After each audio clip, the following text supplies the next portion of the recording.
ఈమె యేసు పాదముల యొద్ద కూర్చుండి ఆయన బోధ వినుచుండెను. దేవుని చెప్తామండి.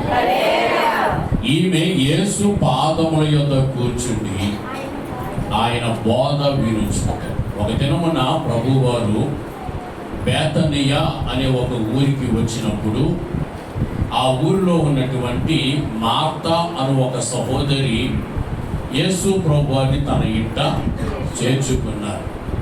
ఆ ఇంటిలో సహోదరి మార్త ఉన్నారు, ఆమెకు ఒక చెల్లెలు ఉన్నారు, ఆమె పేరు మరియా. యేసు ప్రభు మార్త ఇంటిలోనికి ప్రవేశించారు. యేసు ప్రభు మార్త ఇంటిలో ఉన్నప్పుడు మార్త సహోదరి అయినటువంటి మరియా యేసు ప్రభు పాదముల యొద్ద కూర్చుండి యేసు ప్రభు చెప్పుచున్నటువంటి బోధ వినుచుండెను అని వ్రాయబడి ఉంది. దేవుని మహిమ కలుగుగాక. యేసు పాదముల దగ్గర కూర్చున్నప్పుడు యేసు ప్రభు ఆమెకు బోధించడం మొదలుపెట్టారు. యేసు ప్రభు బోధించడం మొదలు పెట్టారు. ఆమె యేసు ప్రభు చెప్పుచున్నటువంటి బోధ వినుచు ఉన్నది. దేవుని వాక్యం సెలవిస్తుంది. యోబు గ్రంథము 36వ అధ్యాయము 22వ వచనం చదువుతాం. ఆలోచించు. దేవుడు శక్తిమంతుడై ఘనత వహించినవాడు, ఆయనను పోలిన బోధకుడు ఎవడు? ఏమండి వాక్యం ఏమంటుంది? దేవునిని పోలిన బోధకుడు ఎవడు? యేసు ప్రభు మంచి బోధకుడు. గట్టిగా ఆమె చెప్పండి. యేసు ప్రభు ఎవరట? మంచి బోధకుడు. ఎప్పుడు కూడా ఆయన మంచినే బోధించారు. అందుకే ఆయన మంచి బోధకుడు. ఒకరోజున ప్రభు దగ్గరికి ఒక వ్యక్తి పరిగెత్తుకుంటూ వచ్చాడు.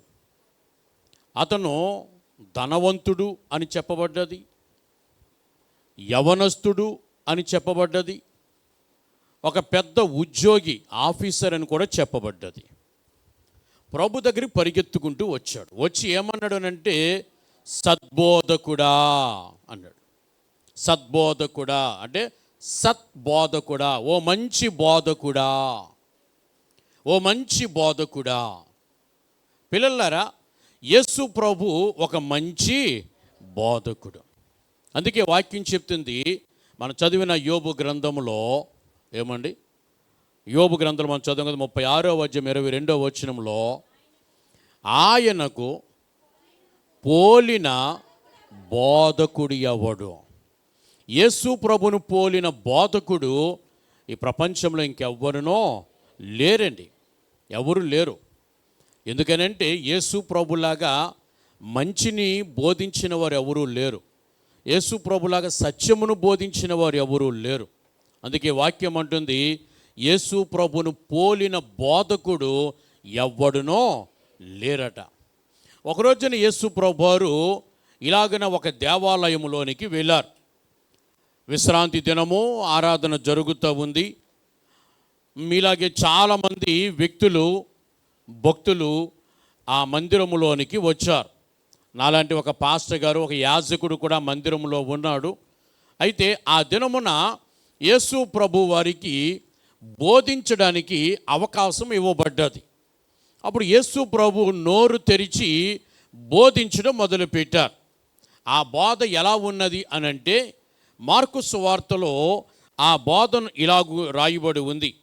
మార్కు సువార్త మొదటి అధ్యాయము 22వ వచనంలో,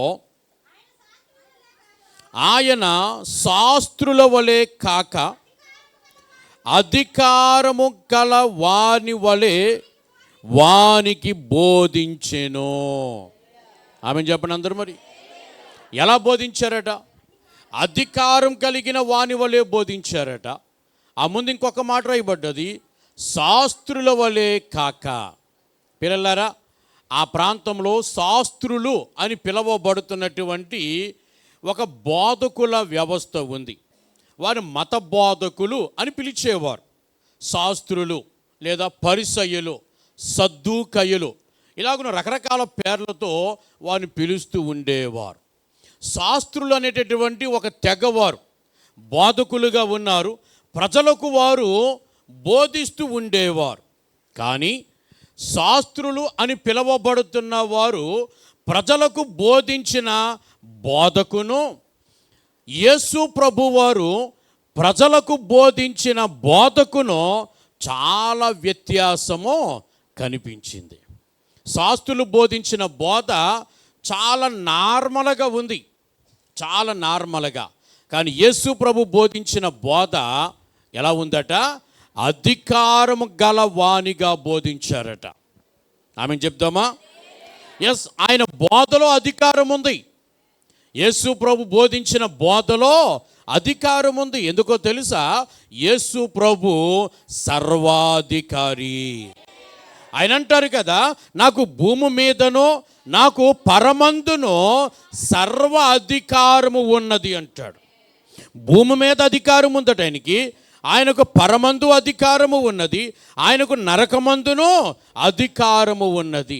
ఒక వ్యక్తిని పిల్లలరా పరలోకమునకు తీసుకుని వెళ్ళగలిగేది ఆయన, ఒక వ్యక్తిని నరకములోనికి పంపించగలిగేది ఆయన, ఒక వ్యక్తిని భూమి మీద జీవింప చేయగలిగేది ఆయన, ఒక వ్యక్తిని భూమి మీద నుండి తిరిగి తీసుకుని వెళ్ళగలిగేది కూడా యేసు ప్రభువే.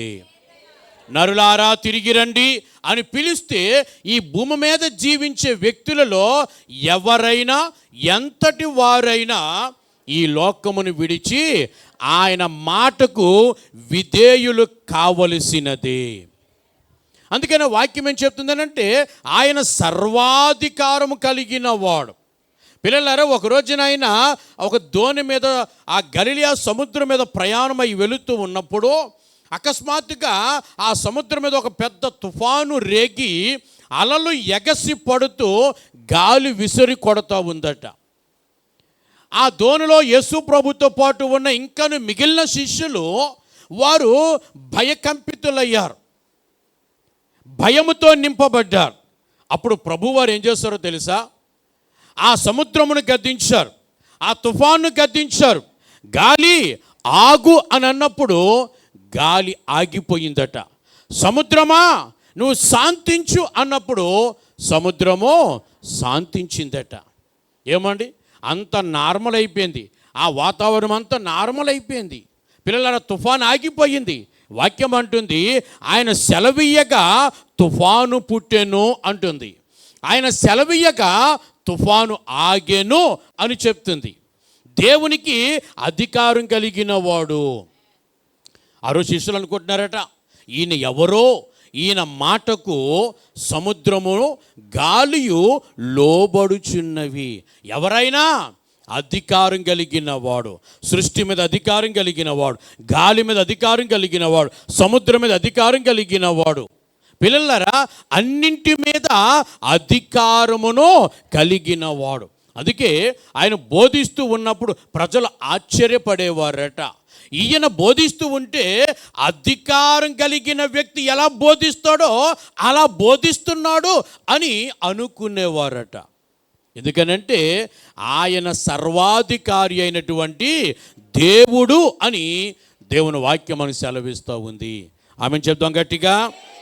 పిల్లలారా, ఒక రోజున ఈ శాస్త్రులు, ఈ యొక్క పరిసయ్యులు, ఈ మత పెద్దలు వీళ్ళందరూ కలిపి కొంతమంది సైనికులను యేసు ప్రభును పట్టి బంధించి తీసుకుని రమ్మని పంపించారట. కొంతమంది సైనికులను పంపించారట. మీరు వెళ్ళండి, ఆ బోధకుడిని మీరు పట్టుకుని బంధించి మా దగ్గరకు తీసుకుని రండి అని కొంతమంది సైనికులను పంపించారట. సరే, సైనికులు యేసు ప్రభువాన్ని బంధించడానికి వెళ్ళారు.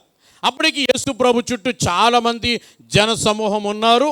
యేసు ప్రభు వారందరికీ బోధిస్తూ ఉన్నాడు. ఆయన బోధిస్తూ ఉన్నాడు.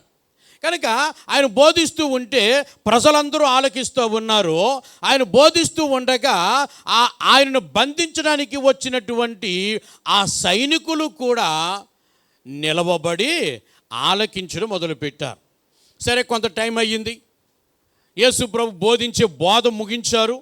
ఆ తర్వాత వచ్చిన ప్రజలందరూ ఎక్కడి వారు అక్కడికి వెళ్ళిపోయారు. ఇప్పుడు సైనికులు ఏం చేయాలి? ప్రభువును బంధించి ఆ మత నాయకుల దగ్గర తీసుకుని వెళ్ళాలి కదా. ఆ సైనికులు ఆ పని చేయలేదు. యేసు ప్రభును బంధించలేదు. కానీ సైనికులు తిరిగి వట్టి చేతులతో ఆ మత పెద్దల దగ్గరికి వెళ్ళిపోయారు. అప్పుడు ఆ మత పెద్దలు ఇలాగున్న అడిగారు. యోహాను సువార్త 7వ అధ్యాయం యోహాను సువార్త 45, 46 వచనాలు చదువుదాం. ఆ బంట్రోతు ప్రధాన యాజకుల యొద్దకు పరిసయ్యుల యొద్దకును వచ్చినప్పుడు వారు ఆ బంట్రోతులను అడుగుతున్నారు, ఎందుచేత మీరు ఆయనను తీసుకొని రాలేదు అని వారిని అడుగగా, బంట్రోతులు సైనికులు జవాబిస్తూ ఉన్నారు, ఆ మనుష్యుడు మాట్లాడినట్లు ఎవడును ఎన్నడును మాట్లాడలేదు అనిరి. 2 చేతుల పైకి మేము చెప్పండి. ఏమన్నారు సైనికులు? అయ్యలారా, ఆ మనుష్యుడు బోధించినట్లు, ఆ మనుష్యుడు మాట్లాడినట్టు, ఆ యేసు బోధించినట్లు ఈ ప్రపంచంలో ఇంతవరకు ఎవడు ఎప్పుడు ఎక్కడా బోధించలేదయ్యా. ఆ మనుషుని బోధ అంత అద్భుతంగా ఉంది. ఆ మనుషుడు బోధిస్తూ ఉంటే, ఆ బోధ మేము వింటూ ఉంటే అది ఎంత అద్భుతంగా ఉందో. పిల్లలారా, యేసు ప్రభు మార్త ఇంటికి వెళ్ళారు. మార్త ఇంటిలో యేసు ప్రభుని చేర్చుకున్నారు. ఆ మార్త ఇంట్లో మార్త సహోదరి అయినటువంటి మరియమ్మ గారు యేసు ప్రభు యొక్క బోధ వింటున్నారట. ఎంత అద్భుతమైన బోధ అండి. ఒక మంచి బోధకుడు బోధిస్తూ ఉంటే అట్టి గొప్ప ధన్యతను మార్తమ్మ గారు పోగొట్టుకున్నారు. యేసు ప్రభు బోధిస్తున్నారు, కానీ మరియమ్మ మాత్రమే వినగలుగుతుంది ఆ బోధ తప్ప మార్తమ్మ వినలేకపోతుందండి. ఒక మంచి బోధకుడు బోధిస్తూ ఉంటే, అధికారం కలిగిన వ్యక్తి బోధిస్తూ ఉంటే, ఏమండి, ఎవరు ఎన్నడూ ఎక్కడ బోధించలేనటువంటి ఒక శ్రేష్టమైనటువంటి బోధను మార్త ఇంటిలో యేసు ప్రభు బోధిస్తూ ఉంటే, పిల్లలారా, యేసు ప్రభు బోధించే బోధ మార్తమ్మ గారు పోగొట్టుకున్నారు. మార్తమ్మ గారు వినటానికి ఆమె ఏమంటే ఆసక్తి చూపించలేదు. తన పనిలో తాను మునిగిపోయింది, నిమగ్నమైపోయింది.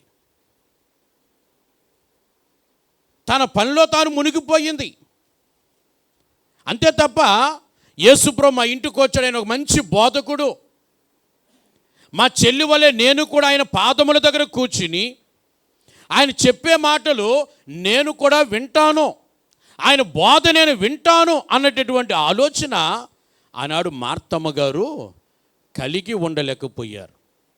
పిల్లలారా, ఈరోజు మీకు జ్ఞాపకం చేస్తూ ఉన్నాను, దేవుని పిల్లలమైనటువంటి మనమందరం కూడా ఎలా ఉండాలి అని అంటే, మనమందరం మరియమ్మలాగా మారిపోవాలి. ఆమేన్ చెప్పండి. మనమందరం మార్తమ్మలాగా ఉండకూడదండి. చాలామంది ఏమండి మార్తమ్మ పార్టీలోకి వెళ్ళిపోతున్నారు. ఏ పార్టీ అది? మార్తమ్మ పార్టీ. మార్తమ్మ డ్యూటీలు ఎక్కువైపోతున్నాయి చాలామందికి. మరియమ్మ డ్యూటీలోనికి వెళ్దాం.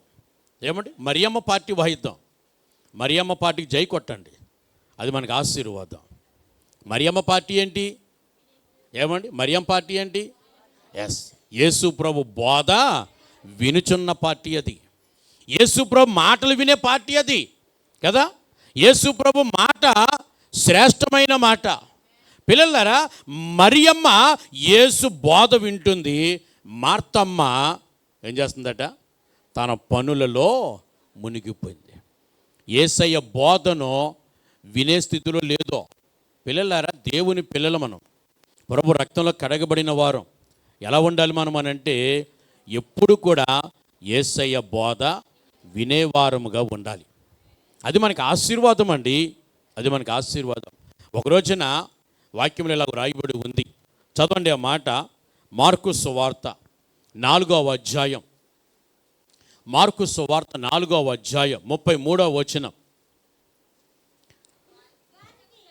వినుటకు శక్తి కలిగిన కొలది ఉపమానములు చెప్పి ఆయన వారికి వాక్యమును బోధించెను. 2 చేతులు పైకెత్తండి. మరి ఏం బోధించారట? వాక్యమును బోధించారు. యేసు ప్రభు మనుషులకు వాక్యము బోధించారు. వాక్యము మాత్రమే బోధించారు. ఏమండి? దేవుని వాక్యంలో రాయబడ్డది. ఆయన వారికి వాక్యమును బోధించారట. పిల్లలారా, ఎందుకు వాక్యమును బోధించారు అని రాయబడ్డది, అంత నొక్కి చెప్పబడ్డది అని అంటే, ప్రజలు వాక్యమును వినటానికి బదులు ప్రజలకు వాక్యమును బోధించడానికి బదులు ఆనాటి మత పెద్దలు, ఈనాడు కూడా చాలామంది సేవకులుగా పిలువబడుతున్న వారు వాక్యమును బోధించడానికి బదులు ఇంకా వేరే ఏదో ప్రజలకు బోధించే పరిస్థితి కనబడుతుంది. ఏంటి ఆ వేరే పరిస్థితి? చదవండి దేవుని వాక్యంలోనే.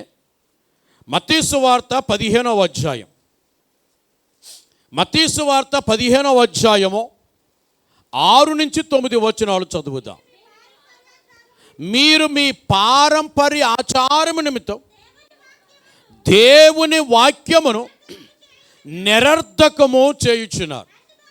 వేషధారులారా, ఈ ప్రజలు పెదవులతో నన్ను ఘనపరుచుదురు కానీ వారి హృదయము నాకు దూరముగా ఉన్నది. ఈ మాట గమనించండి. మనుషులు కల్పించిన పద్ధతులు దైవోపదేశములని బోధించుచు వారు నన్ను వ్యర్థముగా ఆరాధించుచున్నారు. చెప్పండి గట్టిగా. ఏం పద్ధతులు అటండి? మనుషులు కల్పించిన పద్ధతులు. మనుషులు కల్పించిన పద్ధతులు. పిల్లలు వినండి, దేవుడు బోధించిన బోధ దేవుని వాక్యం. ప్రభు ఏం బోధించారు? వారికి వాక్యం బోధించారు. ఆనాటి ప్రజలకు వాక్యం బోధించారు. యేసు ప్రభు దగ్గరికి ప్రజలు వచ్చినప్పుడు ఆ ప్రజలకు యేసు ప్రభు వాక్యము బోధించారు. వారికి అర్థమయ్యే విధంగా, వారు అర్థం చేసుకోగలిగిన భాషలో యేసు ప్రభు తన యొద్దకు వచ్చిన ప్రజలకు వాక్యం బోధించారు. అందుకే రాయబడి ఉంది, వారికి వినుటకు శక్తి కలిగిన కొలది. శక్తి కలిగిన కొలది. ఆ ప్రజలు ఎంతవరకు వినగలరో అంతవరకు ఆయన వాక్యమును మాత్రమే బోధించారట. కొన్నిసార్లు ఆయన బోధిస్తూ ఉంటే, వాక్యమును బోధిస్తూ ఉంటే, కొన్నిసార్లు ప్రజలు 3 దినములు దేవుని వాక్యము వినుచు వినుచు ఉండేవారటండి. ఎన్ని దినాలు? 3 దినాలు. 3 దినాలు వాక్యం వింటూనే ఉండేవారట. యేసుప్రభు బోధిస్తూ ఉంటే, యేసుప్రభు బోధిస్తున్న వాక్యం ఆ ప్రజలు వింటూ ఉంటే, ఆ ప్రజలట యేసుప్రభు బోధించే ఆ వాక్యములో వారు లీనమైపోయేవారట. లీనమైపోయేవారట. అందుకే వారికి ఇల్లు గుర్తుకొచ్చేది కాదు, వాకిలు గుర్తుకొచ్చేది కాదు, ఆకలి గుర్తుకొచ్చేది కాదు, దాహము గుర్తుకొచ్చేది కాదు, నిద్ర గుర్తుకొచ్చేది కాదు, సుఖసఖ్యాలు ఏమి గుర్తుకొచ్చేవి కాదు. ఆయన కొండ మీద ఉన్నాడంటే కొండ మీదకి వెళ్ళిపోయేవారు. ఆయన ఆ గలిలయ సముద్రం తీరములో ఉన్నాడంటే అక్కడికి వెళ్ళిపోయేవారు. అరణ్యంలో ఉన్నాడంటే అక్కడికి వెళ్ళిపోయేవారు. దేవాలయంలో ఉన్నాడంటే అక్కడికి వెళ్ళిపోయేవారు. ఆయన ఒక ఇంటిలో ఉన్నాడు అని తెలిస్తే ఆ ఇంటికి కూడా వెళ్ళిపోయేవారు. యేసుప్రభు పలానా చోట ఉన్నాడు అని తెలిస్తే ప్రజలట వేల కొలది తండోపతండాలుగా ప్రభు ఉన్న చోటికి వెళ్ళిపోయేవారట. ప్రభు ఉన్న చోట కూర్చునేవారట. ప్రభు చెప్పే మాటలు వినేవారట. ప్రభు చెప్పే మాటలు వింటూ తమ్మను తాము మైమరిచిపోయేవారట. పిల్లలారా, ఆయన బోధ అంత అద్భుతమైనటువంటి బోధ, అంత అద్భుతమైన బోధ. ఏమండి, యేసు ప్రభు మార్త ఇంట్లోనికి వచ్చాడు. మార్తమ్మ గారు కిచెన్లోనికి వెళ్ళి వంట డ్యూటీలో ఉంది, లేదా తన పనుల డ్యూటీలో ఉంది. విస్తారమైన పనులు పెట్టుకుందట. మరియమ్మ ఎక్కడున్నారు? ప్రభు పాదముల చెంత కూర్చుని ఉన్నారు. యేసు ప్రభు బోధిస్తున్నారు, మరియమ్మ వింటున్నారు. దేవుని పిల్లలారి మాట వినండి. యేసు ప్రభు బోధిస్తున్నారు, మరియమ్మ వింటున్నారు. కిచెన్లో నుంచి కేకలు, అరుపులు వినబడుతున్నాయి. ఎవరి కేక? మార్తమ్మ గారి కేక. ఏయ్ మరియా, ఒకసారి ఇక్కడ రా అని కిచెన్లో నుంచి కేక వినబడుతుంది. కానీ ఆ కేక యొక్క ఆ సౌండ్ మరియమ్మకు వినబడతలేదు. ఒకే ఇంట్లో ఉంది. మరియమ్మ కూర్చున్న ఆ ప్లేస్కి, ఆ ఇంట్లో ఉన్న కిచెన్ రూమ్కి పెద్ద దూరమేమీ లేదు. కానీ కిచెన్లో నుంచి అక్క పెడుతున్న కేక యేసుప్రభు పాదాల దగ్గర కూర్చుని యేసుప్రభు చెప్పే వాక్యము వింటున్నటువంటి మరియమ్మకు వినబడటం లేదట. ఎందుకో తెలుసా? మరియమ్మకు చెవుడు కాదు. మరియమ్మ యేసుప్రభు వాక్యము వినుటలో లీనమైపోయింది. ఆమె చెప్పని గట్టిగా, లీనమైపోయిందండి. అందుకే చివరికి కేకలు వేసి వేసి వేసి ఇక నోరు నొప్పి వచ్చి ఉంటుంది. ఇక లాభం లేదనుకొని ఆమె కిచెన్లో నుంచి యేసుప్రభు దగ్గరికి వచ్చి అంటుంది, బోధకుడా, నా చెల్లి నన్ను ఒంటరిగా విడిచిపెట్టేసింది, నీకు చింత లేదా? అప్పుడు అన్నారు ప్రభువారు, నీవు అనేకమైన పనులను గూర్చి విచారం కలిగిన అవసరమైనది ఒక్కటే, అవసరమైనది ఒక్కటి. దేవుని మేము చెప్దామా? పిల్లలారు, ఈ సంవత్సరం మనం నేర్చుకున్న సందేశం అది. అవసరమైనది ఒక్కటి. ఏంటి ఆ ఒక్కటి? యేసయ్య బోధ వినాలి. ఏం వినాలి? యేసయ్య బోధ వినాలి. అవసరమైనది ఒక్కటే. దేవుని బిడ్డలారా, యేసయ్య బోధ వినాలి. ఆయన బోధ వినే సమయంలో ఆయన బోధ వినాలి. నువ్వు యేసయ్య బోధ వింటే అది నీకెంతో ఆశీర్వాదం, అది నీకెంతో దీవెన, అది నీకెంతో క్షేమమో. యేసయ్య బోధ వినవలసిన సమయంలో నువ్వేం చేయాలి? యేసయ్య బోధ వినాలి, యేసయ్య మాటలు వినాలి. దేవుని బిడ్డలారా, యేసయ్య బోధ వినవలసిన సమయంలో యేసయ్య బోధ వినకుండా ఆనాటి ప్రజలు మొదలుకొని ఈనాటి వరకు చాలామంది ప్రజలు యేసయ్య బోధకు బదులు ఏమండి మనుషులు కల్పించిన పద్ధతులను వింటున్నారట. యేసయ్య బోధ ఒకటి, ఇంకో బోధ ఏంటి? మనుషులు కల్పించిన బోధ. పైగా దీనికి ఏం పేరు పెట్టారు అని అంటే, ఇది దైవోపదేశము అని పేరు పెట్టారట. అంటే దేవుడు నాకు ఉపదేశించిన బోధ అన్నారట. రాత్రి దేవుడు నా కల్లో కనిపించి నాకు ఇలాగూ చెప్పాడు. ఇది బోధ. పిల్లలరా, కల్పితమైన బోధ, మనుషులు కల్పించిన బోధ, మనుషులు కల్పించిన పద్ధతులకు ఏం పేరు పెడుతున్నారట?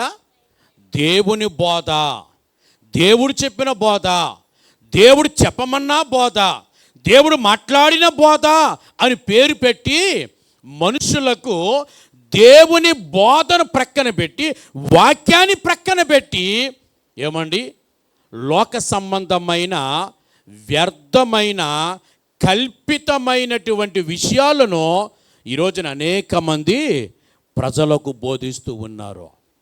పిల్లలారా, నీవు వినవలసింది యేసయ్య బోధ, నీవు వినవలసింది దేవుని మాటలు, నీవు వినవలసింది వాక్యము మాత్రమే. ఏం వినాలి మనము? వాక్యం మాత్రమే వినాలి. ఏమండి, మనుషులు చెప్పిన మాటలు కాదండి. మనుషులు కల్పించినటువంటి పద్ధతులు కాదు. ఈరోజు చాలామంది ఏమైపోతుంది అని అంటే, పిల్లలారా, మనుషులు కల్పించినటువంటి ఆ పద్ధతులకు, ఆ మాటలకు, ఆ కల్పిత మాటలకు ఆకర్షితులై ఏం చేస్తున్నారో తెలుసా? ఆ మత్తయి సువార్తలో ప్రభు రాయించారు కదా, మత్తయి సువార్తలో ప్రభు రాయించిన మాట ఏంటది? 15వ అధ్యాయం 6వ వచనంలో, మీరు దేవుని వాక్యమును నిరర్ధకము చేయుచున్నారు. ఏమండి, లోకంలో చాలామంది ఏం చేస్తున్నారట? దేవుని వాక్యమును వ్యర్థం చేస్తున్నారట. ఎందుకని? దేవుని వాక్యము కంటే చాలామందికి మనుషులు కల్పించి బోధించిన ఈ కల్పితమైన బోధ, ఈ లోక సంబంధమైన బోధ, ఇది ఎక్కువైపోయింది. ఇది చాలా ఆకర్షితముగా మనుషులకు కనబడుతుంది. పిల్లలారా జాగ్రత్త. ఏది కల్పితమైన బోధో, ఏది దేవుని వాక్యమో నీవు గ్రహించగలగాలి. ఒకవేళ ఏమండి, కల్పితమైన బోధను దేవుని వాక్యము అనుకుని నువ్వు పొరపడ్డావు అనుకో, అప్పుడేమవుతుందో తెలుసా? దేవుని వాక్యమును నువ్వు నిరర్ధకము చేస్తావు. రెండవది, నీవు దేవుణ్ణి హృదయపూర్వకముగా ఆరాధించలేవో, కేవలం పెదవులతో మాత్రమే దేవుణ్ణి ఆరాధిస్తావు. మూడవది, నీవు దేవుణ్ణి పరిపూర్ణముగా వెంబడించలేవు. వెంబడిస్తున్నాను అనుకుంటావు. వెంబడిస్తున్నాను అని మనం అనుకుంటూ పొరపాటు పడుతున్నాం తప్ప, చాలాసార్లు దేవుని వెంబడించుటలో వెనకబడిపోతాం. పిల్లలారా, వాక్యం చెప్పే మాట ఏమిటంటే, దేవుని వాక్యము మాత్రమే నీవు దేవుని వెంబడించే స్థితిలోనికి నడిపిస్తుంది. దేవుని వాక్యము మాత్రమే హృదయపూర్వకముగా, హృదయ అంతరంగములో నుంచి నీవు దేవుడిని ఆరాధించే స్థితిలోనికి నిన్ను నడిపించగలుగుతుంది. పిల్లలారా, ఆ రోజున ప్రభువాట వాక్యం బోధించారట. ఏ వినాలి? ఈరోజు మనం వాక్యం వినాలి, వాక్యానికి విలువ ఇవ్వాలి, వాక్యానికి ప్రాధాన్యత ఇవ్వాలి, వాక్యాన్ని హృదయంలో భద్రపరచుకోవాలి, వాక్యానుసారముగా మనము జీవించడం నేర్చుకోవాలి. పిల్లలారా, మనుషులు కల్పించిన పద్ధతులు ఎన్నో ఉన్నాయి. వాక్యాన్ని కలిపి చెరిపెడు బోధలు ఎన్నో ఉన్నాయి. జాగ్రత్త. ఆ బోధలు ఒకవేళ నీ చెవులకు తియ్యగా ఉండొచ్చేమో, కానీ అవి నీ ఆత్మీయ జీవితానికి హాని కలిగించేవే. హాని కలిగించేవే. అందుకని దేవుని బిడ్డలారా, ఏది దేవుని వాక్యమో, ఏది కల్పితమైన బోధో నీవు గ్రహించగలిగిన స్థితిలో నీవు ఉండాలి. అది నీకు ఆశీర్వాదం. రెండో విషయం ఇలా మీకు జ్ఞాపకం చేస్తాను. ఒకరోజు యేసు ప్రభు దగ్గరికి కొంతమంది వ్యక్తులు వచ్చారు. వచ్చి వారు ప్రభుతో ఇలాగ మాట్లాడారు. మార్కు సువార్త 12వ అధ్యాయము చదవండి. మార్కు సువార్త 12వ అధ్యాయం 14వ వచనం. వారు వచ్చి, బోధకుడా, నీవు సత్యవంతుడవు, నీవు ఎవనిని లక్ష్య పెట్టని వాడవని మేము ఎరుగుదుము, నీవు మొమాటము లేని వాడవై, చూడండి, దేవుని మార్గమును బోధించువాడవు. ఆమె చెప్దామా? యేసుప్రభు ఎవరు అని అంటే, దేవుని మార్గమును బోధించువాడాయన. యేసుప్రభు ఎవరండి అని అంటే, ఆయన వాక్యమును బోధించేవాడు. ఏం బోధిస్తాడు ఆయన? వాక్యం బోధిస్తాడు. ఆ వాక్యంలో కల్పిత కథలుండో, ఆ వాక్యంలో పిట్ట కథలుండో, ఆ వాక్యంలో జోకులుండో, ఆ వాక్యములో అనవసరమైన ముచ్చట్లేవి ఉండవు. ఆయన మాట వింటూ ఉంటే శత్రువైనా సరే ఆశ్చర్యపడవలసిందే. ఆయన మాట పలుకబడుతూ ఉంటే దయ్యమైన గజగజ వనకవలసినదే. ఆయన వాక్యం బోధిస్తూ ఉంటే పిల్లలారా, చచ్చిపోయిన శవములోనికి కూడా దేవుని యొక్క జీవము ప్రవేశిస్తుంది. అది ఆయన బోధ, అది ఆయన మాటలో ఉన్నటువంటి శక్తి. అందుకే పిల్లలారా, దేవుని యొక్క వాక్యం మనకు జ్ఞాపకం చేస్తున్న మాట ఏంటంటే, మనము దేవుని మాట వినాలి. ఎవరి మాట వినాలి? ఎస్, నువ్వు యేసయ్య మాట వింటే, నువ్వు శ్రేష్టమైన వాక్యం వింటే ఆ వాక్యము నిన్ను బలపరుస్తుంది, నీ ఆత్మీయ జీవితాన్ని బలపరుస్తుంది, నీ భౌతిక జీవితాన్ని బలపరుస్తుంది. దేవుని వాక్యము నిన్ను ఒక పరిపూర్ణమైన వ్యక్తిగా తీర్చిదిద్దుతూ ఉంది. నీలో ఒక నూతనమైన జీవాన్ని ఇస్తుంది, నూతనమైన కార్యాలు జరిగిస్తుంది. నిన్ను ఒక బలమైన వ్యక్తిగా తీర్చిదిద్దగలిగేది దేవుని వాక్యం మాత్రమే. ఆమె చెప్పండి గట్టిగా. రెండవ సంగతి ఏంటంటే, యేసు ప్రభు దగ్గరికి వచ్చారు కొంతమంది మనుషులు. వాళ్ళు అంటున్నారు, బోధకుడా, నీవు దేవుని మార్గమును బోధించువాడవు. యేసు ప్రభు ఏం బోధించారు? దేవుని మార్గం బోధించారు. యేసు ప్రభు ఈ భూమి మీదకు రాక మునుపు ఈ భూమి మీద జీవించే ప్రజలందరికీ దేవుని గురించి ఒక పెద్ద కన్ఫ్యూజన్ ఉండేది. ఎవరికి పూర్తిగా సత్యం తెలిసేది కాదో. అందుకే ఏది దేవుడో ఏది దేవుడు కాదో ప్రజలకు అర్థము కాక సృష్టికర్తను విడిచిపెట్టి సృష్టిని పూజించేవారుగా మనుషులు మారిపోయారు. సృష్టిని పూజించే భక్తి ఎక్కువైపోయింది. యేసు ప్రభు ఈ భూమి మీదకు రాక మునుపు యేసు ప్రభు భూమి మీదకు వచ్చాక, పిల్లలరా, యేసు ప్రభు దేవుని మార్గమును ప్రజలకు బోధించడం మొదలుపెట్టాడు. పరలోక రాజ్యం సమీపించున్నది, మారు మనసు పొందుడి అని బోధించడం మొదలుపెట్టాడు ఆయన. ఆమె చెప్తామా? ఏం పొందమన్నాడు? మారు మనసు పొందండి, మారు మనసు పొందండి. ఇదిగో పరలోక రాజ్యం సమీపించింది, మారు మనసు పొందండి అని ప్రజలకు బోధించడం మొదలుపెట్టాడు. దేవుని బోధ ఏమిటో తెలుసా? దేవుని మార్గం ఏంటో తెలుసా?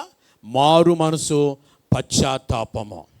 ప్రతి వ్యక్తి జీవితంలో పశ్చాత్తాపము కలగాలి. ప్రతి వ్యక్తి జీవితము మారు మనస్సును పొందాలి. అప్పుడే ఒక వ్యక్తి పరిపూర్ణమైన వ్యక్తి కాగలుగుతాడు. దేవుని బిడ్డలారా, దేవుని వాక్యంలో మనము ఇలాగున చదువుతూ ఉంటాం. ఒక రోజున ఇలాంటి ఒక మందిరములో ఏమంటే విశ్రాంతి దినమున ఆరాధన జరుగుతూ ఉంది. అలా జరుగుతూ ఉన్నప్పుడు అక్కడికి ఒక వ్యక్తి వచ్చాడు. అతను వచ్చి దేవుని వాక్యాన్ని బోధిస్తూ ఉన్నాడు. ఆ తరువాత ఆ మందిరంలో ఉన్నటువంటి భార్యాభర్తలు, వారిని అకుల, ప్రిస్కిల్లా అని అంటారనమాట, వాళ్ళ పేర్లవి. ఆ భార్యాభర్తలు అంతవరకు వాక్యాన్ని బోధించిన ఆ వ్యక్తిని తమ ఇంటికి తీసుకుని వెళ్ళారట. వెళ్ళి ఏం చేశారు వారు? చదవండి.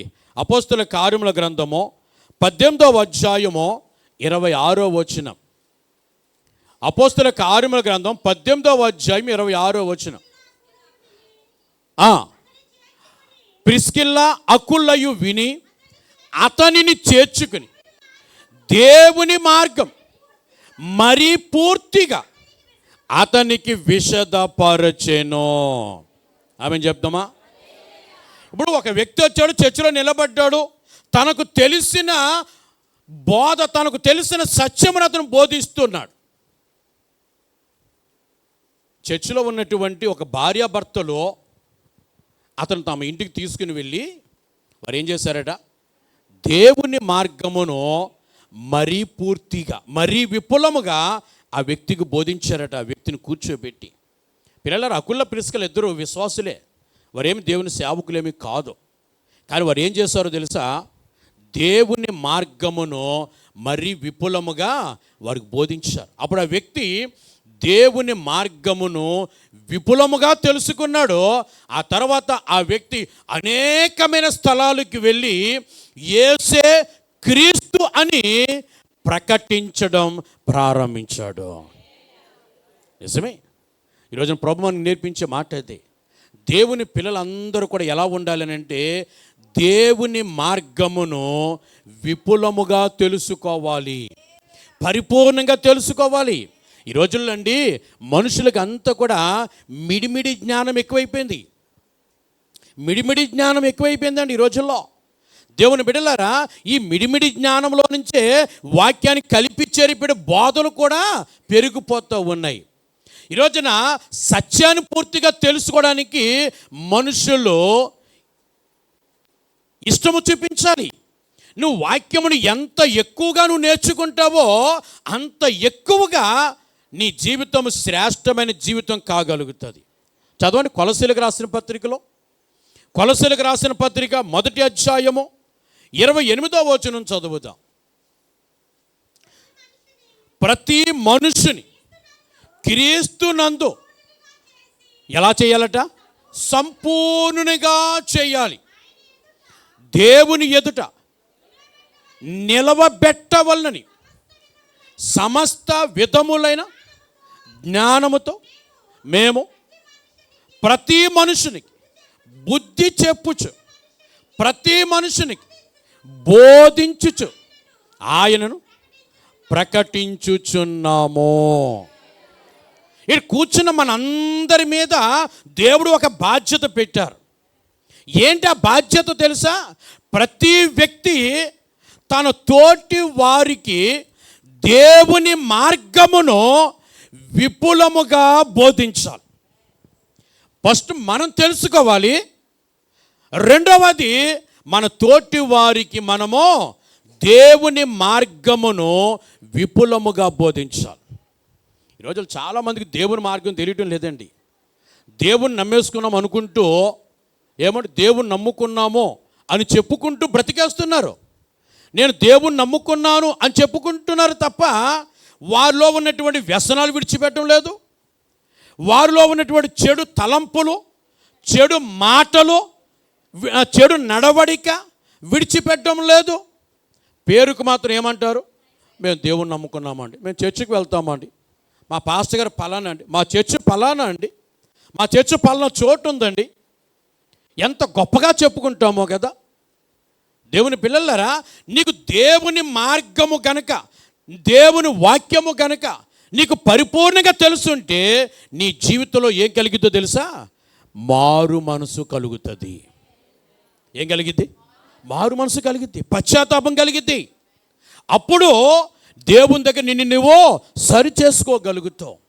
కొలసీ పత్రికలో మనం చదవం, ఆ 1:28 మనం చదవమంటే ప్రతి మనుషుని సంపూర్ణునిగా చేయాలి, క్రీస్తునందు సంపూర్ణునిగా చేయాలి. రెండవది, ప్రతి మనుషుడు దేవుని ఎదుట నిలవబడాలి. ప్రతి మనిషి జీవితంలో 2 కార్యాలు జరగాలి. నెంబర్ 1, మన సంపూర్ణము కావాలి. ఏం కావాలి? సంపూర్ణము కావాలి. ఇందాక సహోదరి సాక్ష్యం చెప్పింది, 10 సంవత్సరాల వయసు వచ్చింది అమ్మాయికి, కానీ ఏమి లేదట, ఎదుగుదల లేదు. ఇప్పుడు ఎదుగుదల లేదు కనుక తల్లిదండ్రులు, ఆ కుటుంబం వారిలో బాధ ఉంది, విచారం ఉంది కదా, ఎదుగుదల లేక. కనుక ఇప్పుడు ఏం చేస్తున్నారు? ఒకటి, వారిలో బాధ ఉంది, విచారం ఉంది, ఆ బిడ్డను చూసినప్పుడల్లా వారికి బాధ కలుగుతుంది.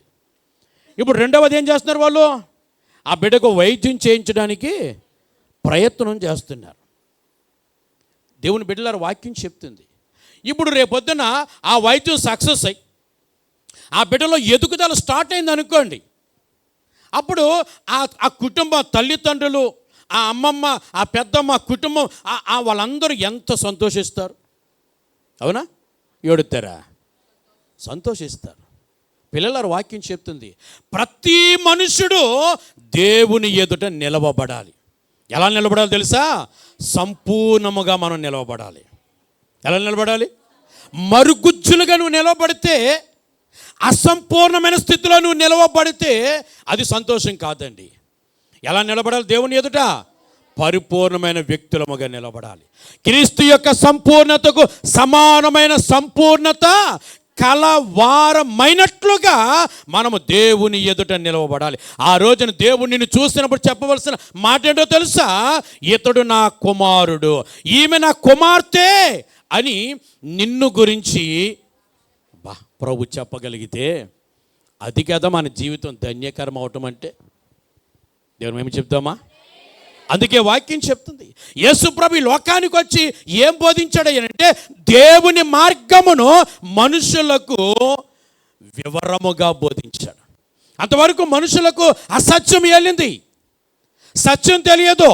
సత్యం తెలియక దేవుణ్ణి విడిచిపెట్టి ఏమండి సృష్టిని పూజించడం మొదలుపెట్టారు. సృష్టిని పూజించడం మొదలుపెట్టారు. సృష్టి ఆరాధన ఎక్కువైపోయింది. ఈ రోజుల్లో కూడా అది ఇంకా కంటిన్యూ అవుతూనే ఉంది. దేవుని బిడ్డలారా, చాలామంది వారు పూజించేటటువంటి ఆ విధానంలో ఎందుకు పూజిస్తున్నారో తెలియకుండానే వారు పూజిస్తూ ఉన్నటువంటి ఆ సంగతి వారికి అర్థం కావటంలే. పిల్లలారా, ప్రభు అదే చెప్పారు. ఈ లోకానికి వచ్చి ఆయన చెప్పిన మాట ఏంటంటే దేవుని మార్గమును విపులముగా ప్రజలకు బోధించారట.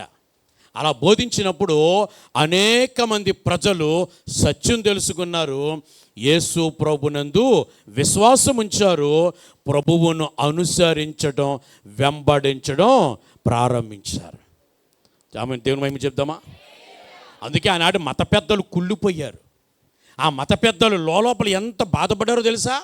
వాళ్ళు అనుకునేవారట మనుషులందరూ ఆయన వెంట వెళ్ళిపోవుచున్నారు. మన వెనకాల ఎవడు కనబడతలేదు, మన వెనకాల ఎవడు నిలబడతలేదు. నిజమే, నీ వెనకాల ఎందుకు నిలబడతలేదు అని అంటే నువ్వు సత్యాన్ని బోధిస్తే నీ వెనక నిలబడతారు కదా. యేసుప్రభు వెనక ఎందుకు వెళ్తున్నారు ప్రజలు? తండోపతండాలుగా వేల కొలదిగా వెళుతున్నారు. ఎందుకనంటే ఆయన ఏం బోధించాడు? సత్యాన్ని బోధించాడు, దేవుని జ్ఞానాన్ని బోధించాడు, దేవుని మార్గం బోధించాడు. ఈ రోజుల్లో చాలామంది క్రైస్తవ్యం అంటే అదొక మతము అనుకుంటున్నారు. పిల్లలారా, యేసుప్రభు ఏం చెప్పారంటే క్రైస్తవ్యం అనేది మతం కాదు రాబాయ్, క్రైస్తవ్యం అనేది మార్గము అని చెప్పారు. దేనికి మార్గము అనంటే నిత్యత్వమునకు మార్గము అని చెప్పారు. నిత్యత్వానికి మార్గము నేనే ఆ మార్గము అని యేసు ప్రభు చెప్పగలిగారు. పిలాతు ముందు ప్రభువు నిలబడినప్పుడు పిలాతు అడిగాడు, నీవు రాజువా అని అంటే ఎస్ నేను రాజునే, కానీ నా రాజ్యము ఈ భూ సంబంధమైనది కాదు అన్నాడు. మరి ఏంటి? నేను సత్యమును గురించి ప్రకటిస్తున్నటువంటి రాజును. నా రాజ్యం భూ సంబంధమైనది కాదు. ఈ భూ సంబంధమైన రాజ్యంలో అధికారం ఉంటుంది, భూ సంబంధమైన రాజ్యంలో కుట్రలు కుతంత్రాలు ఉంటాయి, యుద్ధాలు పగలు ద్వేషాలు ఉంటాయి. కానీ యేసయ్య రాజ్యంలో సత్యము మాత్రమే ఉంటుంది, నిజం మాత్రమే ఉంటుంది, యథార్థత మాత్రమే ఉంటుంది. పిల్లలారా, దేవుని వాక్యం చెప్తున్న మాట అది. ఈ రోజున ప్రజలు దేవుడిని ఆరాధించాలి తప్ప దేవుని చేత సృజించబడిన సృష్టిని కాదు ఆరాధించవలసినది. అందుకే వాక్యం ఏం చెప్తుందంటే ఈరోజు కూర్చున్న మనందరి మీద ప్రభు పెట్టిన బాధ్యత, ప్రతి వ్యక్తికి మనం బోధించవలసిన అవసరత ఉంది. ఏం బోధించాలి? దేవుని మార్గం బోధించాలి. ఏం బోధించాలి? దేవుని మార్గం బోధించాలి, దేవుని వాక్యం బోధించాలి, సత్యం బోధించాలి. ఈ పరిశుద్ధ గ్రంథంలో ఏమి రాయబడ్డదో అది మనం బోధించువారముగా మనము ఉండాలి. అది మనకు ఆశీర్వాదం. తిమోతికి రాసిన రెండవ పత్రిక 4వ అధ్యాయము 3-4 వచనాలు చదువుదాం. ఎందుకనగా జనులు ఏ బోధ? హితబోధ సహింపక దురద చెవులు గలవారే తమ స్వకీయ దురాశలకు అనుకూలమైన బోధకులను తమ కొరకు ప్రోగు చేసుకుని సత్యమునకు చెవినీయక కల్పన కథల వైపుకు తిరుగు కాలము వచ్చును. ప్రభు చెప్తున్నారండి, హితబోధకు చెవినీయక. ఏం బోధ అది? యేసు ప్రభు బోధించిన బోధ ఏం బోధ? హితబోధ. పిల్లలారా, ఆయన బోధించిన బోధ, ఆయన వాక్యాన్ని బోధించాడు తప్ప ఆయన కట్టుకథలు చెప్పలేదు, పిట్ట కథలు చెప్పలేదు. ఆయన వాక్యాన్ని బోధించాడు. ఆయన ఏం బోధించాడయ్యానంటే దేవుని మార్గమును బోధించాడైనా. సృష్టికర్తను పూజించండి, సృష్టిని కాదు అని బోధించాడు. ఆయన ఏం బోధించాడు అని అంటే ఆనాడు ప్రజలకు హిత బోధ బోధించాడు. హిత అంటే అర్థం ఏంటి తెలుసా? ఆరోగ్యకరమైన అని అర్థం. ఏం బోధ అది? ఆరోగ్యకరమైన బోధ. ఏమండి, ఈ రోజున బోధలన్నీ కూడా ఎలాగైపోయి తెలుసా? జబ్బుకరమైన బోధలుగా మారిపోయాయి. ఏం బోధలు అవి? జబ్బుతో కూడిన బోధలు. ఏం జబ్బు మీకు చెప్తాను. ఏమండి, అక్కడ రాయబడిన మాట ఏంటంటే ప్రజలట హితబోధను సహింపక, చెప్పండి, దురద చెవులు కలిగిన వారై తమ స్వకీయ దురాశలకు అనుకూలమైన బోధకులను పోగు చేసుకుంటున్నారట. ఏ బోధకులటండి? అనుకూలమైన బోధకులు. ఈ రోజుల్లో ఎక్కువ అనుకూలమైన బోధకులే కనబడుతున్నారు. సత్యాన్ని బోధించే బోధకులు క్రమక్రమముగా కనుమరుగైపోతున్నారు.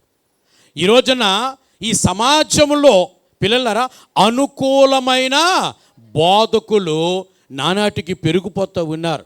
మీకా గ్రంథంలో ప్రభు చెప్పారు. మీకా గ్రంథం 3వ అధ్యాయం 11వ వచనం చదువుదాం. జనుల ప్రధానులు, చూడండి, జనుల ప్రధానులు లంచము పుచ్చుకొని ఏం తీర్పట? అప్పుడు ఏ తీర్పట అది? లంచములు పుచ్చుకుని తీర్పు తీరుస్తున్నారట. ఈరోజున తీర్చే తీర్పుల్లో ఏమండి, లంచములే ప్రథమ స్థానం ఆక్రమించేసాయి. ఈరోజున తీర్చే తీర్పుల్లో డబ్బుంటే ఏమండి, లోకంలో ఒక సామెత ఉంది. డబ్బుంటేనట చట్టం చుట్టమవుతుందట. డబ్బున్నవాడికి చట్టం చుట్టమట. చుట్టమంటే బంధువు.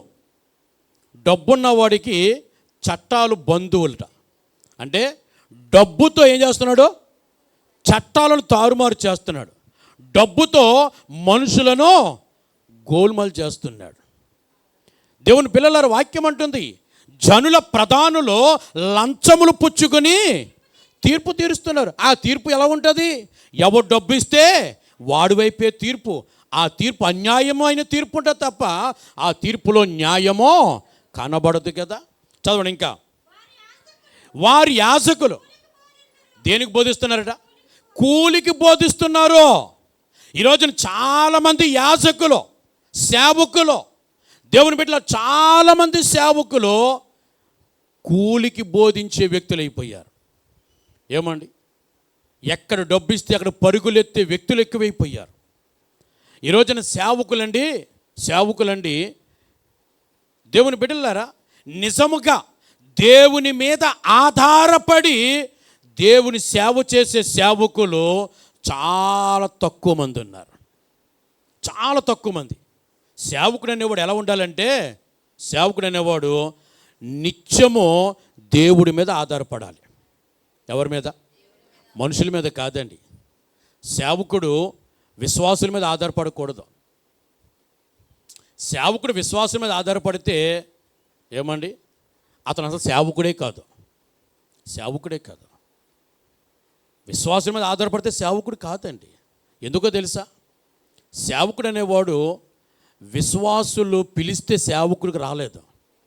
విశ్వాసులు ఏర్పాటు చేసుకుంటే సేవకుడు అవ్వలే. సేవకుడు దేవుని చేత పిలవబడితే సేవకు వచ్చాడు. దేవుని చేత ఏర్పాటు చేయబడితే సేవకు వచ్చాడు.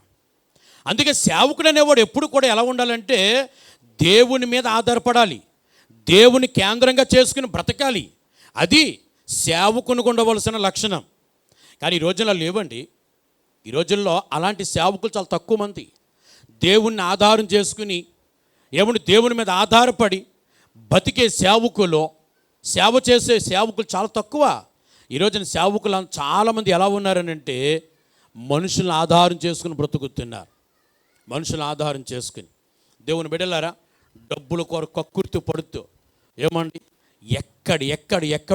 ఎక్కడెక్కడో దేవుని పిల్లలారా, ఎంతోమంది ఈ రోజున దేవుని బిడ్డలారా సేవకులు దేవుని చేత పిలవబడక, దేవుని చేత ఏర్పాటు లేకుండా సేవకు రావటం వలన ఏమవుతుందో తెలుసా?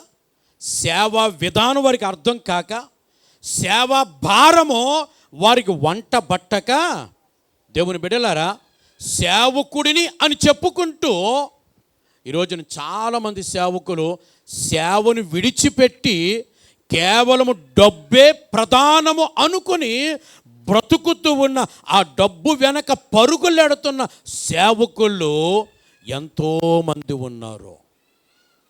ఏం కావాలి వారికి? ఏమండి?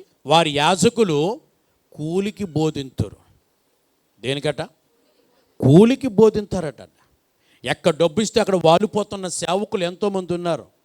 పిల్లలారా, ఈరోజు మీ జ్ఞాపకం చేస్తున్నాను, సేవకుడు ఎవడైనా సరే కానివ్వండి, దేవుని సేవ చేసే వ్యక్తి ఎవడైనా సరే, నేనైనా కానీ లేకపోతే సమాజంలో ఏ సేవకుడైనా సరే కానివ్వండి, ఒకవేళ సేవకుడు దేవుని మీద ఆధారపడకపోతే, దేవుణ్ణి కేంద్రముగా చేసుకుని బ్రతకకపోతే, ఆ సేవకుడు నిజమైన సేవకుడు కాడండి, కాడు. డబ్బును ఆధారం చేసుకుని బ్రతికే సేవకుడు ఎవడైనా సరే అది నిజమైన సేవకుడు కాదండి, కాదు. సేవకుడికి సేవే భారం కావాలి, సేవకుడికి సేవే ఆధారం కావాలి. సేవకుని ఆలోచన ఎంతసేపు సేవ మీదనే ఉండాలి, సేవ మీదనే ఉండాలి. సేవకుడు ఎంతసేపు కూడా ఏమండి, దేవుడు తనకు అప్పగించిన ఆ మంద మీదనే తన దృష్టి ఉంచాలి. అది సేవకుని ఉండవలసిన లక్షణం. పిల్లలారా, ఈరోజు చాలామంది అలాంటి స్థితి లేకపోవటాన్ని బట్టి సేవకులకు చాలా ఏమంటే సమాజంలో ఒక చెడ్డ పేరు, లేకపోతే చాలామంది దృష్టిలో సేవకుడు అనేసరికి ఒక వెటకారంగా, ఎగతాళి చేసే ఒక వస్తువుగా మారిపోతున్నాడు, కనబడుతూ ఉన్నాడు. దేవుని బిడ్డలారా, ఎంతోమంది సేవా భారము లేనటువంటి అలాంటి సేవకులను బట్టి నిజముగా ఆ సేవా పిలుపు కలిగి, సేవా దర్శనం కలిగి, సేవ సమర్పణ కలిగి, ఏమండి, దేవుని చేత ఏర్పాటు చేయబడి సేవే ఆధారంగా బ్రతుకుతున్న నిజమైన సేవకులు ఇబ్బందులు పడుతున్న పరిస్థితులు ఎన్నో ఉంటున్నాయి. దేనికి ఇబ్బంది? డబ్బుల కొరకు ఇబ్బంది కాదు, ఏమండి, డబ్బుల కొరకు ఇబ్బంది కాదు. నేను ఒకటి చెప్తాను పిల్లలారా, ఒకటి చెప్తాను, గుర్తుపెట్టుకోండి. దేవుని చేత పిలవబడిన సేవకుడిని దేవుడు ఎప్పుడు విడిచిపెట్టడండి, ఎప్పుడు కూడా విడిచిపెట్టడు. ఇప్పుడు నీకు ఈ మాట చెప్తాను. ఇప్పుడు నువ్వు ఒక చోట పనిలోకి వెళ్ళావు అనుకో, నిన్ను ఒక వ్యక్తి పనిలో పెట్టుకున్నాడు అనుకో, సాయంకాలం వేసరికి నీకు కూలిస్తాడా? ఎవడా? ఇస్తాడుగా. ఒకరోజు ఈరోజు డబ్బులు లేవనుకో, రేపైనా ఇస్తాడా? 2 రోజుల డబ్బులు, 3 రోజుల డబ్బులు ఇస్తాడా? వారానికి ఒకసారైనా ఇస్తాడా? లేదా నెలంతరికి జీతం ఇస్తాడా? ఇప్పుడు నెలంతా కష్టపడ్డాడు, డ్యూటీ చేస్తాడు, ఆ పొస్తారికి జీతం ఇస్తాడా? ఇస్తాడు కదా. మరి దేవుని చేత పిలవబడినటువంటి సేవకుడు, దేవుని చేత ఏర్పాటు చేయబడినటువంటి సేవకుడికి దేవుడు కావలసినవన్నీ సమకూరుస్తాడు. అనుమానం లేదండి, అందులో అనుమానం లే. అందుకే దేవుని బిడ్డలారా, ఈరోజున ఇబ్బందులు అంటే డబ్బు కొరకైన ఇబ్బందులు కాదు.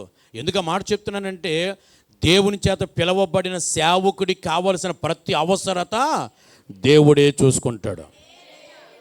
అందులో అనుమానమే లేదు. ఒక ద్వారం ముయ్యబడితే 7 ద్వారములు తెరవగలిగిన సర్వశక్తిమంతుడు నా యేసయ్య. అనుమానమే లేదు. మరి ఏంటి ఇబ్బందులు? దేవుని బిడ్డలారా, ఈరోజున సమాజంలో మనుషుల మధ్య ఏమండి, ఒక సేవకుడు అవమానించబడుతున్నాడు, దూషించబడుతున్నాడంటే దానికి కారణం ఏంటో తెలుసా? సేవా భారము లేనటువంటి సేవకుల వలనే. వారికి సేవా పిలుపు లేదు, సేవా సమర్పణ లేదు, సేవా దర్శనము లేదు, సేవా ఆలోచన లేదు, సేవా భారము లేదు. కానీ సేవకుడిని అని చెప్పుకుంటూ బ్రతికేస్తూ ఉన్నారు. దేవుని బిడ్డలారా, నేను చెప్తాను, సేవకుడిగా నేను చెప్తాను, ఎవడైనా సరే కానివ్వండి, సేవకుడైతే ఖచ్చితంగా దేవుడి మీద మాత్రమే ఆధారపడి బ్రతకాలి. ఎవరి మీద? దేవుడి మీద మాత్రమే ఆధారపడి బ్రతకాలి. వాడు ఉద్యోగం మీద ఆధారపడి బ్రతకూడదు, వాడు వ్యాపారం మీద ఆధారపడి బ్రతకూడదు, వాడు ఆస్తి మీద ఆధారపడి బ్రతకూడదండి. ఈరోజు చాలామంది ఉద్యోగాలు చేస్తూ నెల వచ్చేసరికి వాళ్ళకి ఫిక్స్డ్గా సమ్ శాలరీ వస్తూ ఉద్యోగాలు చేస్తూ ఇంకో ప్రక్కన నేను సేవకుని అంటున్నాడు. దేవుని బిడ్డలారా, అది నిజమైన సేవా విధానం కానే కాదు. వాక్యం ఏం చెప్తుంది అంటే, అక్కడ బోధకులట ఏం చేస్తున్నారు? కూలికి బోధిస్తున్నారట. వాళ్ళకి దేవుడు ఆధారం కాదు, దేవుడు కేంద్రం కాదు. వాళ్ళు దేవుని దృష్టిలో పెట్టుకుని బోధించిన వాళ్ళు. పిల్లలారా, వాళ్ళు కూలికి ఇంకా చదివిన మాటలు అమ్మీకా గ్రంథంలో ప్రవక్తలు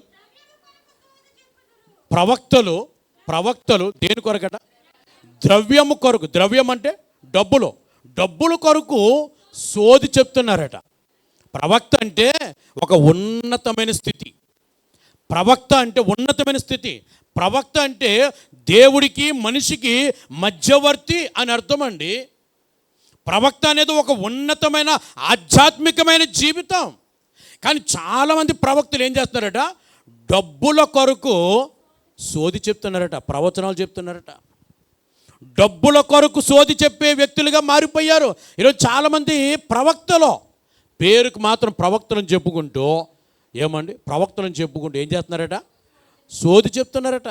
వాస్తవం చెప్పయ్యా అంటే దేవుడు పలికింది చెప్పు, దేవుడు చెప్పమన్నది చెప్పు అని దేవుడు ఏర్పాటు చేసుకుంటే ఏం చేస్తున్నారట అండి?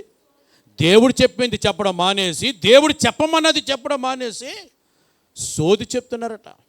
సోది అంటేనే ఏమీ లేదు అని అర్థం. సోది అంటేనే కల్పితము అని అర్థం.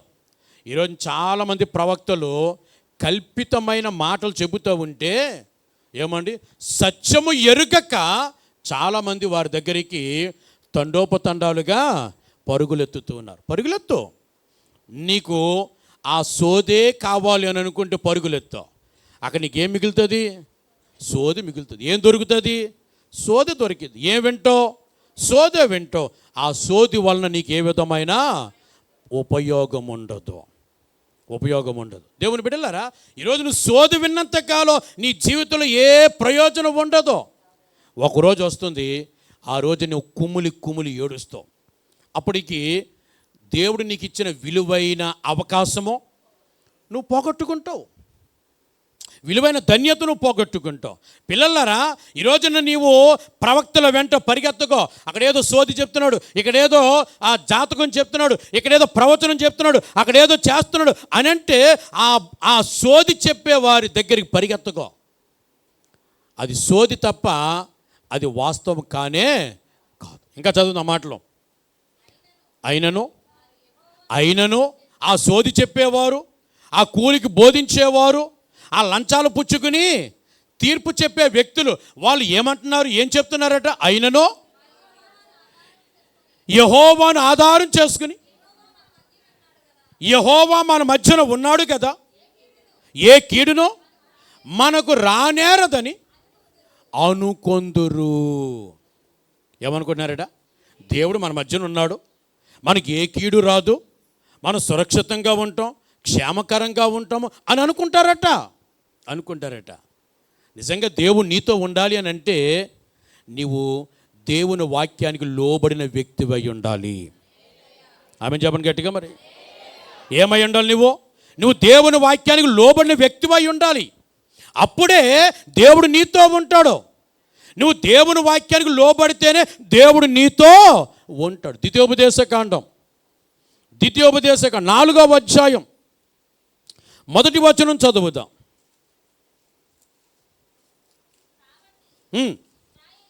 ఇశ్రాయేలీయులారా, మీరు బ్రతికి మీ పితరుల దేవుడైన యెహోవా మీకిచ్చుచున్న దేశములోనికి పోయి స్వాధీనపరుచుకున్నట్లు మీరు అనుసరించవలసిన విధులను కట్టడలను నేను మీకు బోధించుచున్నాను. ఏమంటాడైనా? నేను మీకు బోధిస్తున్నాను. ఏం బోధిస్తున్నాను? మీరు అనుసరించవలసిన కట్టడలు, విధులు నేను మీకు బోధిస్తున్నాను. ఎందుకో తెలుసా? ప్రభువు అంటున్నారు, మీరు బ్రతికి, నెంబర్ 1. నెంబర్ 2, మీ పితరుల దేవుడైన యెహోవా మీకు ఇచ్చుచున్న దేశంలో పోయి స్వాధీనపరుచుకొనున్నట్లు. నెంబర్ 1, నీవు సజీవముగా ఉంటావు. నెంబర్ 2, దేవుని యొక్క ప్రతి ఆశీర్వాదమును నీవు స్వాధీనం పరుచుకుంటావు. ఎప్పుడు? నీవు దేవుని వాక్యమును, ఆయన కట్టడలు, ఆయన విధులు నీవు అనుసరించి నడుచుకోవాలి. నువ్వు దేవుని వాక్యానుసారంగా జీవిస్తే దేవుడు నీతో ఉంటాడు. అప్పుడు ఏ కీడు నీ దరిదాపులకు, చెప్పండి, నీ దరిదాపులకు రాదో, నీ దరిదాపులకు రానే రాదో. ఇంకో మాట చదువుదామా? ఇదే ద్వితీయోపదేశకాండంలో చూడండి, 15వ అధ్యాయము, ద్వితీయోపదేశకాండం 15వ అధ్యాయము 5వ వచనం చదువుదాం. నేడు నేను నీకు ఆజ్ఞాపించుచున్న ఈ ఆజ్ఞలన్నిటినీ అనుసరించి నడుచుకొనుటకు నీ దేవుడైన యెహోవా మాటను జాగ్రత్తగా వినిన ఎడల మీలో ఎవరుండరట? మనం పేదవారముగా ఉండము. ఆమె చెప్తాం గట్టిగా. మనం ఎలా ఉండమట? పేదవారంగా ఉండమండి మనం. మరి ఎలా ఉంటాం? ధనికులముగా ఉంటాం, ధనవంతులంగా మారిపోతాం. ఎప్పుడు మారిపోతావు? ఎప్పుడు మారిపోతావు? డబ్బు సంపాదించే ధనవంతులం అవ్వండి. అర్థమవుతుందా? డబ్బు సంపాదించినంత మాత్రాన ధనవంతులం అయిపోతాం అనుకోకండి. అవ్వం.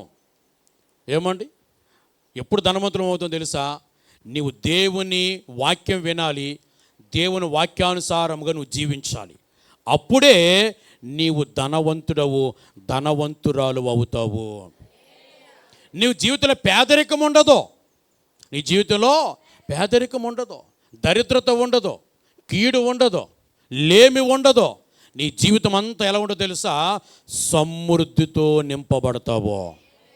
నువ్వు అప్పిచ్చేవారిగా ఉంటావు తప్ప పుచ్చుకునేవారుగా ఉండవు. నువ్వు తలగా ఉంటావు తప్ప తోకగా ఉండవు. నువ్వు పైవారుగా ఉంటావు తప్ప నువ్వు క్రిందవారుగా ఉండవు. అదే ద్వితీయోపదేశకాండము 28వ అధ్యాయం 1వ వచనం చదవండి. నీవు నీ దేవుడైన యెహోవా మాట శ్రద్ధగా విని నేడు నేను నీకు ఆజ్ఞాపించుచున్న దేవుని కట్టడలు, ఆజ్ఞలు నువ్వు అనుసరించి నడుచుకున్న ఎడల నీ దేవుడైన యెహోవా భూమి మీద ఉన్న సమస్త జనముల కంటే నిన్ను హెచ్చించును. గడ 2 చేతులు పైకి చెప్పండి. మరి దేవుడు ఏం చేస్తాడు? నిన్ను హెచ్చిస్తాడు. నిన్ను హెచ్చిస్తాడు. ఎవరి మీద హెచ్చిస్తాడు? నీ చుట్టూ ఉన్న ప్రజలందరికంటే నిన్ను ఉన్నతమైన స్థితిలో ఉంచుతాడు. పిల్లలు మీకు జ్ఞాపకం చేస్తున్నాను, ఈరోజున నీవు మనుషులను ఆధారం చేసుకుని వారి వెనక పరుగులెత్తినంత కాలము నీ జీవితంలో దరిద్రత పోదు. ఆ దరిద్రత పోవాలంటే దేవుడు మనకు నేర్పించిన ఒకే ఒక మార్గం. మన దరిద్రత పోవాలి అని అంటే, మనం ధనవంతులంగా మారాలి అని అంటే, మన ప్రతి పరిస్థితి మార్చబడాలి అని అంటే, మన కుటుంబ పరిస్థితులన్నీ మార్చబడాలి అని అంటే, దానికి దేవుడు మనకు బోధించిన ఒకే ఒక బోధ ఏమిటనంటే, దేవుని వాక్యం శ్రద్ధగా వినాలి, దేవుని వాక్యానుసారముగా మనం జీవించాలి. అంతే. దేవుని వాక్యానుసారంగా నువ్వు జీవించు, దేవుడు నీతో ఉంటాడు. నీ ఇల్లు ప్రతి చోట దేవుని సహాయం చేస్తాడు, దేవుడిని బలపరుస్తాడు. దేవుడు నిన్నో బలపరుస్తాడు. ఇప్పుడు దేవుడు నీతో ఉంటే నీకు లోటు ఎందుకు ఉంటుందా? ఇప్పుడు నేను, నా భార్య, నా పిల్లలు కలిసి ఊరెళ్ళామనుకోండి, నేను వారితో ఉన్నంత వరకు నా భార్యకు కానీ నా పిల్లలకు కానీ లోటు ఉంటుందా? ఉండదు. ఎందుకని? వారికి ఏది కావాలని నేనేం చేస్తాను? నేను వారికి కొని పెడతాను కదా. వారికి ఏది కావాలో కొని పెడతాను. వారికి కావాల్సినవన్నీ నేను సమకూరుస్తాను వారికి. నేను ఉన్నంతకాలం వారికి లోటు ఉంటుందా? పోనీ నువ్వు ఉన్నంతకాలం నీ కుటుంబం లోటు ఉంటుందా? ఉండదు కదా. మరి యేసయ్య మనతో ఉంటే మనకు లోటు ఉంటుందా? రెండు చేతుల పైకి దేవుని మంచి చెప్తామా? యేసై నీతో ఉండాలని అంటే నువ్వు ఆయన వాక్యానుసారముగా నువ్వు జీవించాలి. ఎలా జీవించాలి? వాక్యానుసారంగా నువ్వు జీవించాలి. అది నీకు ఆశీర్వాదం, అది నీకు గొప్ప దీవెన, అది నీకెంతో దేవుని బిడ్డలారా మేలుకరమని దేవుని వాక్యం మీకు జ్ఞాపకం చేస్తాను. ఇంకో మాట చదువుతాం చూడండి. రాజుల రెండవ గ్రంథం 17వ అధ్యాయం 28వ వచనం చదువుతాం. 17:28 రాజులు 2. షోమ్రోనులో నుండి వారు పట్టుకొని వచ్చిన యాజకుల్లో ఒకడు వచ్చి బేతేలు ఊరిలో కాపురం ఉండి యెహోవా యందు భయభక్తులుగా ఉండతగిన మర్యాదను వారికి బోధించెను. ఏం బోధించాడట? మర్యాదను బోధించాడట. ఏం బోధించాడండి? మర్యాదను బోధించాడు. పిల్లలారు ఈ రోజునండి మన ఇంట్లో ఉండే పిల్లల్ని గమనించండి. ఆ పిల్లలకి మర్యాద తెలుస్తలేదండి. మన ఇంట్లో ఉంటున్న పిల్లలకి మర్యాద తెలుస్తలేదు. పెద్దవారిని ఎలా పలకరించాలో తెలుస్తలేదు, ఎలా మాట్లాడాలో తెలుస్తలేదు. ఈ రోజున ఇప్పటి పిల్లల తరం అంతా కూడా మర్యాద తెలియని తరముగా బ్రతుకుతూ ఉన్నారండి. ఇప్పుడు తరం అంతా మర్యాద తెలియని తరంగా బ్రతుకుతున్నారు. దేవుని బిడ్డలారా, మరి పిల్లలకు మర్యాద ఎలా తెలుస్తుందో తెలుసా? తల్లిదండ్రులుగా మనం వారికి దేవుని వాక్యం బోధించాలి. దేవుని వాక్యం ఒకటే నీ పిల్లలకు మర్యాద నేర్పుతుంది. నీ పిల్లలు ఎదుటి వారితో ఎలా మాట్లాడాలో, ఎలా గౌరవించాలో, ఎలా నడుచుకోవాలో, ఎక్కడ ఎలా ప్రవర్తించాలో, ఎక్కడ ఏ విధంగా జీవించాలో మన పిల్లలకు అట్టి మర్యాదను నేర్పగలిగేది ఎవరో తెలుసా? దేవుని వాక్యమే. పిల్లలారా, సేవకుడు వచ్చాడు, వాక్యం బోధించాడు, ప్రజలు మర్యాద నేర్చుకున్నారట. ఎలాంటి మర్యాదనంటే ప్రజల మధ్య ఉండవలసిన మర్యాద. రెండవది, ప్రజలు దేవునితో కలిగి ఉండవలసిన మర్యాద. ఈ రోజుల్లో పిల్లలు వారికి దేవుడు అంటే ఏంటో తెలియదండి. అసలు దేవుడు అన్న మాటకి అర్థం కూడా వారికి తెలియదు. కానీ వాడు ఏం చేస్తున్నాడో తెలుసా? నోరు తెరిచి దేవుని గురించి దరిద్రంగా మాట్లాడుతున్నాడు. దరిద్రంగా. ఎందుకని? దేవుని గురించిన మర్యాద ఆ పిల్లలకు తెలియటం లేదు. ఎందుకు తెలియటం లేదు తెలుసా? తల్లిదండ్రులుగా మనదే లోపం. తల్లిదండ్రుల లోపం అండి. ఈరోజు తల్లిదండ్రులు పిల్లలకు దేవుడు అంటే ఎవరో చెప్పాలి, సృష్టికర్త ఎవరో చెప్పాలి, దేవుని గురించి పిల్లలకు బోధించాలి. దేవుని గురించి పిల్లలకు బోధిస్తే ఆ పిల్లల జీవితాలు ఆశీర్వాదకరంగా ఉంటాయి. పరిశుద్ధ గ్రంథంలో భక్తుల జీవితాలు ఆలోచించేయండి. ఫర్ ఎగ్జాంపుల్, మోషేను గురించి మీకు జ్ఞాపకం చేస్తాను. మోషే అట పెద్దవాడైనప్పుడు ఏం చేస్తాడో తెలుసా? ఐగుప్తు రాజుగా బ్రతకడం కంటే నా దేవుని ప్రజలతో శ్రమ అనుభవించడం మేలు అని ఎంచుకున్నాడట. కారణం ఏంటో తెలుసా? ఆ తల్లి యోకేబేదు, ఆ తల్లి పేరు. తల్లి ఏమండి, ఉగ్గుపాలతో పాటు మోషేకు దేవుని గురించి బోధించింది. సమూయేలు పాలు విడిచిన తర్వాత ఆ తల్లి దేవుని మందిరం తీసుకొచ్చి విడిచిపెట్టి వెళ్ళిపోతే ఆ బిడ్డ ఆ తల్లికి సంతోషంతో టాటా చెప్పాడట. ఎవరు? సమూయేలు. ఎప్పుడు? పాలు విడిచిన వయసు. ఎంత ఉంటుంది వయసు? మహా అయితే 3 నుంచి 5 సంవత్సరాల వయసు. 3 నుంచి 5 సంవత్సరాల వయసు. 3 నుంచి 5 సంవత్సరాల వయసు. ఏమండి, నేను ఒక మాట విన్నాను. ఒక అమ్మాయి, మేబీ ఆ అమ్మాయికి ఒక 7-8 సంవత్సరాల వయసు ఉంటుంది. ఆ అమ్మాయి అమ్మమ్మ ఇంటికి వచ్చింది. ఒక రోజంతా ఉన్నట్టుంది, లేదా 2 రోజులో. ఇప్పుడు 2వ రోజు సాయంకాలం దగ్గర నుంచి ఆ అమ్మాయి ఏడవటం మొదలెట్టింది. ఏమని? ఒలే అమ్మమ్మ, నాన్న మా అమ్మింటికి తీసి దేబెట్టేవే అంటుందట. ఇప్పుడు ఆ అమ్మాయికి 7-8 సంవత్సరాల వయసు ఉంటుంది. ఎవరు గుర్తుకొచ్చారు? అమ్మ గుర్తుకొచ్చింది. అమ్మతో ఉండాలి. వాళ్ళ అమ్మ ఫోన్ చేసి, అమ్మా నువ్వు వస్తావా రావా, డిమాండ్ అన్నమాట. నువ్వు వస్తావా రావా. మరి సమూయేలు ఒక 3-5 సంవత్సరాల వయసు అండి. 3-5 సంవత్సరాల వయసు. దేవుని మందిరాన్ని తీసుకొచ్చింది, సేవకుడికి అప్పగించింది. కుమారుడా జాగ్రత్త అని చెప్పి వెళ్తూ ఉంటే ఆ తల్లికి సంతోషంతో టాటా చెప్పాడట. మరలా ఇంకెన్నడు అమ్మా నన్ను ఎప్పుడు తీసుకెళ్తావు అని ఆ సమూయేలు తన తల్లిని అడగలేదు. ఎందుకో తెలుసా?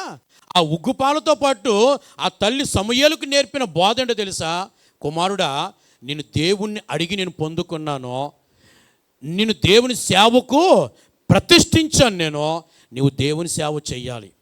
పాలు విడిచిన తర్వాత నుండి నిన్ను దేవుని మందిరం తీసుకువెళ్తాను, నువ్వు బ్రతుకు కాలం అంతా నీవు దేవుని సేవ చేయాలని, ఆ దేవుని సేవ విధానం, ఆ దేవుని సేవ గొప్పతనం, దేవుని గొప్పతనం, సేవ గొప్పతనము ఆ బిడ్డకు ఆ తల్లి నేర్పించిందండి.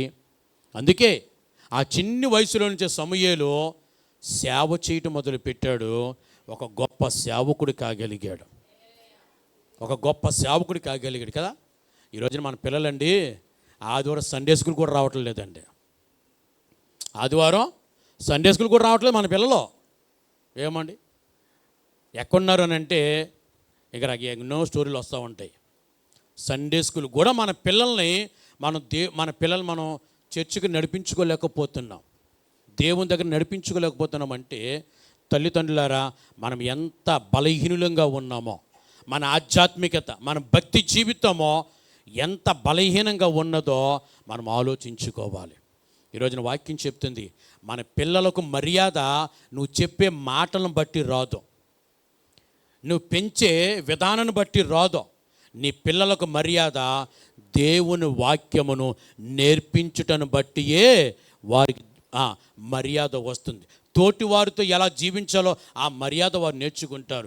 దేవుణ్ణి ఎలా గౌరవించాలో మర్యాదను వారు నేర్చుకోగలుగుతారు. ఫైనల్గా ఇంకొక మాట మీకు జ్ఞాపకం చేసి మనం ప్రార్థనలో ముందుకు వెళ్దాం. మార్కు సువార్త 4వ అధ్యాయం 34వ వచనం చదువుదాం.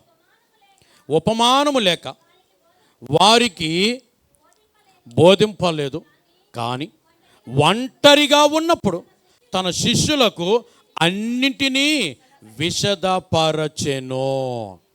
పిల్లలు చూడండి, ప్రజలందరితో ఉన్నప్పుడు ఆయన వాక్యాన్ని బోధించారు. శిష్యులు ఒంటరిగా ఉన్నప్పుడట యేసుప్రభు తన శిష్యులకు ఏమండి ఆ రోజు బోధించినటువంటి ఆ విషయాలట మరీ విపులముగా ఆయన వారికి విశదపరిచారట.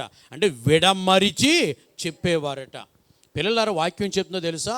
ఈ రోజున నువ్వు యేసు ప్రభుని గురించిన సత్యం తెలుసుకోవాలంటే నీవు ఆయన పాదముల దగ్గర నువ్వు కూర్చోవాలి. మరియా యేసు పాదముల యొద్ద కూర్చుని ఆయన బోధ వినుచుండెను. పిల్లలారా, యేసు ప్రభు పాదాల దగ్గర కూర్చో. యేసు ప్రభు దేవుని గురించిన సత్యాన్ని నీకు విపులముగా విశదపరుస్తాడు, బయలుపరుస్తాడు, నీకు నేర్పిస్తాడు, నీకు సత్యాన్ని నేర్పిస్తాడు. విచారం ఏంటంటే మనకి యేసుప్రభు పాదాల దగ్గర కూర్చోవడానికి టైం ఉండలేదు, ఓపిక ఉండలేదు కదండి. మనకి టైం ఉండలేదు, ఓపిక ఉండలేదు. అన్నింటికీ ఓపిక వస్తుందండి కదా, అన్నింటికీ టైం వస్తుంది. కానీ ఎక్కడ ఉండదు? ప్రభు పాదాల దగ్గర కూర్చోడానికి ఓపిక ఉండదు, టైం ఉంటుంది. ఇక నీకు దేవుని గురించి సత్యం ఎలా తెలుస్తుంది? పిల్లల జ్ఞాపకం చేసుకుందాం. నువ్వు ఆ పాదాల దగ్గర ఒంటరిగా కూర్చుంటే యేసు ప్రభు నీతో మాట్లాడతాడు. యేసు ప్రభుని గురించిన సత్యం తెలుసుకోగలుగుతావు, వాక్యము సత్యం తెలుసుకోగలుగుతావు, దేవుని గురించిన మర్మము సత్యము నీవు తెలుసుకోగలుగుతావు, అనేకమైన ప్రశ్నలకు జవాబు తెలుసుకోగలుగుతావు. పిల్లలారా, నీ జీవితము ఒక పరిపూర్ణమైన క్రైస్తవ జీవితముగా మార్చబడేది యేసుప్రభు పాదముల దగ్గర నువ్వు కూర్చున్నప్పుడే. ఆమె చెప్పండి గట్టిగా. రైట్, మోకరించండి, ప్రార్థన చేసుకుందాం. అందరూ కూడా మోకరించండి, ప్రార్థన చేసుకుందాం. ప్రభు బలలో మన సమయంను